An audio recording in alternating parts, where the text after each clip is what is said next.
નમસ્કાર, આપ જોઈ રહ્યા છો સંદેશ ન્યૂઝ, તમારી સાથે સત્યની સાથે અને સમાચારોના પ્રવાહમાં આપની સાથે હું કિન્નરી। સમાચારોની કરીએ શરૂઆત। રાજ્યની કોર્ટ્સને બોમ્બથી ઉડાવવાની ધમકી આપવામાં આવી છે। અમદાવાદની કોર્ટમાં બોમ્બ મૂક્યાની ધમકી આપવામાં આવી। સિટી સિવિલ સેશન્સ કોર્ટમાં બોમ્બની ધમકી મળી। બોમ્બની ધમકી મળતા કોર્ટ ખાલી કરવામાં આવી છે। પ્રતીક જાદવ વધુ વિગતો જણાવી રહ્યા છે। પ્રતીક, જે પ્રમાણે સિટી સિવિલ સેશન્સ કોર્ટમાં બોમ્બની ધમકી આપવામાં આવી છે, શું માહિતી આ મામલે? રાજ્યની અનેક કોર્ટને આ રીતે બોમ્બથી ઉડાવી દેવાની ધમકી ભર્યો એક ઈમેલ મળ્યો છે। ગઈકાલે પણ અમદાવાદ ગ્રામ્ય કોર્ટને બોમ્બથી ઉડાવી દેવાનો ધમકી ભર્યો એક ઈમેલ મળ્યો હતો, જેના પગલે બોમ્બ સ્ક્વોડ અને ડોગ સ્ક્વોડ દ્વારા કોર્ટનું ચેકિંગ કરવામાં આવ્યું હતું। આજે પણ આ પ્રકારનો એક થ્રેટ મેલ મળ્યો છે, જેની અંદર સુરત, આણંદ, રાજકોટ, ભરૂચ અને અમદાવાદ શહેરની અલગ અલગ કોર્ટને ધમકી ભર્યો મેલ મળ્યો છે, જેમાં બોમ્બથી ઉડાવી દેવાનો ધમકી મળ્યો છે। આ સાથે જ ગુજરાત હાઈકોર્ટમાં પણ આ પ્રકારનો એક ધમકી ભર્યો ઈમેલ મળ્યો છે, જેને લઈને રાજ્યની સુરક્ષા એજન્સીઓ હાલ સતર્ક છે અને બોમ્બ સ્ક્વોડ તેમજ ડોગ સ્ક્વોડ દ્વારા અલગ અલગ કોર્ટમાં ચેકિંગ હાથ ધરવામાં આવી રહ્યું છે। કોઈ શંકાસ્પદ વસ્તુ છે કે કેમ તે બાબતનું ચેકિંગ કરવામાં આવી રહ્યું છે, પરંતુ આ પ્રકારની ઘટના છેલ્લા કેટલાય સમયથી બની રહી છે।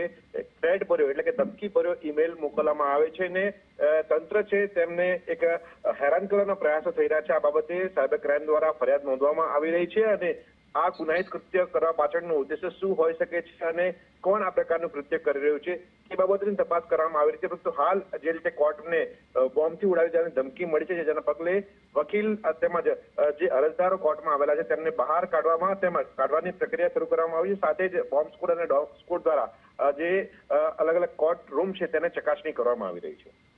બિલકુલ પ્રતીક, જે પ્રમાણે સામે આવી રહ્યું છે, અમદાવાદ ઉપરાંત અન્ય કઈ કઈ કોર્ટ છે જેને માટે થઈને આ ધમકી ભર્યો મેલ આવ્યો છે? કિન્નરી, અમદાવાદ ઉપરાંત સુરત, આણંદ, રાજકોટ તેમજ અમદાવાદ હાઈકોર્ટ, ગુજરાત હાઈકોર્ટને પણ આ પ્રકારની ધમકી ભર્યો ઈમેલ મળ્યો છે, જેના પગલે રાજ્યની સુરક્ષા એજન્સીઓ હાલ સતર્ક થઈ છે અને ખાસ કરીને બોમ્બ સ્ક્વોડ તેમજ ડોગ સ્ક્વોડ દ્વારા અલગ અલગ કોર્ટમાં ચકાસણી કરવામાં આવી રહી છે। ગઈકાલે આ જ પ્રકારનો એક ઈમેલ છે તે અમદાવાદની ગ્રામ્ય કોર્ટને મળ્યો હતો। આ સાથે જ આજે ગુજરાત હાઈકોર્ટ તેમજ સિટી સિવિલ સેશન્સ કોર્ટને આ પ્રકારનો ધમકી ભર્યો ઈમેલ મળ્યો છે, જેના પગલે હાલ બોમ્બ સ્ક્વોડ, ડોગ સ્ક્વોડની ટીમ દ્વારા ચકાસણી કરવામાં આવી છે। આ સાથે સ્થાનિક પોલીસ દ્વારા ભાગદોડ ન મચે તેના માટેના પ્રયત્નો કરવામાં આવે છે। ખાસ કરીને સિટી સિવિલ સેશન્સ કોર્ટની જો વાત કરવામાં આવે તો જે વકીલ તેમજ અરજદારો છે તેમને શાંતિપૂર્ણ રીતે કોર્ટમાંથી બહાર કાઢવા માટે સ્થાનિક પોલીસ કામગીરી કરી રહી છે। આ સાથે જ ગુજરાત હાઈકોર્ટની જો વાત કરવામાં આવે તો ગુજરાત હાઈકોર્ટનું ખૂબ મોટું કમ્પાઉન્ડ છે અને આ જ કારણથી જે એડવોકેટ અને અરજદારો હાઈકોર્ટની અંદર આવી રહ્યા છે તેમની ચકાસણી કર્યા બાદ તેમને પ્રવેશ આપવામાં આવેલ છે। આ સાથે જે અરજદારો અને વકીલો કોર્ટની અંદર છે, કોર્ટ રૂમની અંદર છે, તેમને પણ સલામત રીતે બહાર કાઢવા માટેની કામગીરી કરવામાં આવી રહી છે।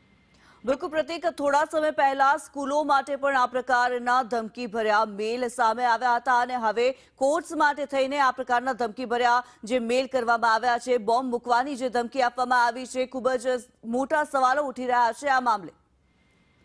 બિલકુલ, આ જે ધમકી ભર્યા ઈમેલ મોકલવામાં આવી રહ્યા છે તે અજાણી વ્યક્તિ દ્વારા મોકલવામાં આવી રહ્યા છે અને ખાસ કરીને આ જે ઈમેલ આઈડીનો ઉપયોગ કરવામાં આવે છે તેમાં હોટમેલનો ઉપયોગ થતો હોય છે, જે વિદેશથી મોકલવામાં આવતો તેવું સ્પષ્ટપણે લાગી રહ્યું છે। પરંતુ આવા કૃત્ય કરવા પાછળ કોનો હાથ છે તે બાબતે હાલ સાયબર ક્રાઇમની ટીમ દ્વારા ચકાસણી કરવામાં આવી રહી છે। થોડા સમય પહેલા જ અલગ અલગ શાળાઓને આ પ્રકારનો ધમકી ભર્યો ઈમેલ મળ્યો હતો, પરંતુ તમામ શાળાઓના ચેકિંગ દરમિયાન કશું જ વાંધાજનક મળી આવ્યું હતું ને આ જ પ્રકારની પ્રવૃત્તિ છે છેલ્લા કેટલાય સમયથી થઈ રહી છે કે ધમકી ભર્યો ઈમેલ મોકલવામાં આવે છે, પરંતુ તપાસના અંતે કશું જ મળતું નથી। પરંતુ આ પ્રકારના ઈમેલને હલકામાં ન લઈ શકાય અને આ જ કારણથી તમામ જે સુરક્ષા એજન્સીઓ છે તે સતર્ક છે અને ખાસ કરીને બોમ્બ સ્ક્વોડ અને ડોગ સ્ક્વોડને ઈમેલ મળતાની સાથે જ એલર્ટ કરવામાં આવે છે અને તેમના દ્વારા ચકાસણી પણ કરવામાં આવતી હોય છે।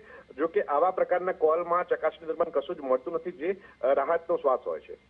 જી, ધન્યવાદ પ્રતીક આ માહિતી માટે।